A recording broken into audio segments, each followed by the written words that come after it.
लंबे समय से कर रहे हैं। 8वें वेतन आयोग को लेकर बड़ी हलचल शुरू हो चुकी है और इस बार सिर्फ मामूली बदलाव नहीं बल्कि सैलरी स्ट्रक्चर में बड़ा बदलाव देखने को मिल सकता है। क्या सालाना इंक्रीमेंट 3% से बढ़कर 6% होगा? क्या न्यूनतम सैलरी सीधे 69,000 रुपए तक जा सकती है?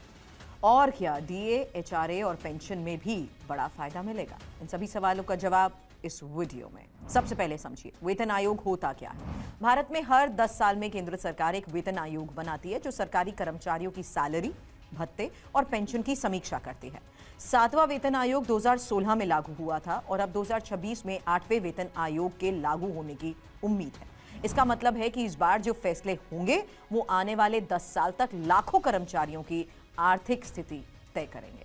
अब आते हैं सबसे बड़ी और चर्चित मांग पर, सालाना इंक्रीमेंट 3% से बढ़ाकर 6% करने की मांग। अभी क्या होता है, अगर किसी कर्मचारी की बेसिक सैलरी 30,000 रुपए है तो उसे हर साल 3% के हिसाब से सिर्फ 900 रुपए का इंक्रीमेंट मिलता है। लेकिन अगर 6% लागू होता है तो वही इंक्रीमेंट सीधा 1800 रुपए हो जाएगा, यानी सैलरी ग्रोथ दुगनी। अब सोचिए हर साल ये बढ़ोतरी होगी तो 5 साल और 10 साल में सैलरी कितनी तेजी से बढ़ेगी। यही वजह है कि कर्मचारी संगठन इस मांग को लेकर काफी आक्रामक है। अब सबसे अहम सवाल, आपकी जेब में कितना पैसा बढ़ेगा? देखिए, सिर्फ बेसिक सैलरी ही नहीं बढ़ेगी बल्कि उससे जुड़े कई भत्ते बढ़ जाएंगे। पहला, डीए, महंगाई भत्ता। डीए हमेशा बेसिक सैलरी पर तय होता है, बेसिक बढ़ेंगे डीए अपने आप बढ़ जाएगा। एचआरए, हाउसिंग रेंट अलाउंस, अभी 30% तक मिलता है, इसे 40% करने की मांग है। ट्रैवल अलाउंस यानी टीए, इसमें भी बढ़ोतरी की उम्मीद है। मतलब साफ है, सिर्फ सैलरी नहीं, पूरी इन हैंड इनकम में बड़ा उछाल। अब बात करते हैं सबसे बड़े प्रस्ताव की, न्यूनतम बेसिक सैलरी 69,000 रुपए करने की मांग।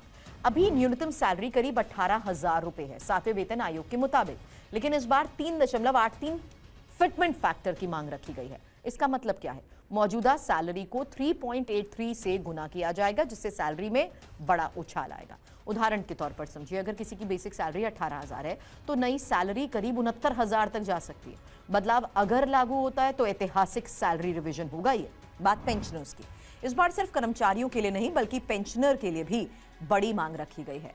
पेंशनर्स को एचआरए का फायदा देने की ये मांग है। पेंशन नियमों को आसान बनाने का प्रस्ताव और समय समय पर बेहतर रिवीजन। अगर ये लागू होता है तो लाखों रिटायर्ड कर्मचारियों को भी बड़ा फायदा मिलेगा। सबसे बड़ा सवाल यही है, क्या सरकार इन मांगों को मानेगी?